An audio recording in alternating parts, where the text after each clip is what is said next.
સુરતના સિટીલાઇટ વિસ્તારમાં ફર્નિચર કોન્ટ્રાક્ટરનું પટકાતા મોત નીપજ્યું હોય પરિવાર દ્વારા કોઈએ પૈસાની લેતી દેતીમાં જબરદસ્તી કરી ધક્કો મારી ફેંકી દઈને હત્યા કરી હોવાના આક્ષેપો કરતા પોલીસ દોડતી થઈ ગઈ હતી. સુરતમાં ફરી એક શંકાસ્પદ મોતને લઈ પરિવારે હત્યાના ગંભીર આક્ષેપો કર્યા હતા.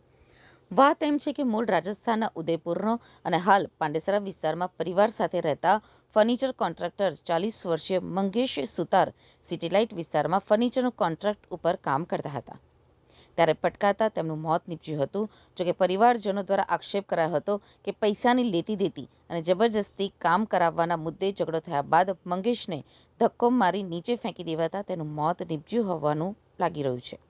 હાલ તો મંગેશના મોતને લઈ પત્ની અને 2 દીકરીઓના માથેથી છત્રછાયા હટી ગઈ છે. પરિવારના આક્ષેપને લઈ हाल तो पुलिस गुनो नोंधी तपास हाथ धरी है. मंगेश करके हमारे खास मित्र हैं, उनकी मृत्यु हो गई कल, बट वो कैसे हुआ हमको अब तक क्लियरिफिकेशन नहीं मिला है.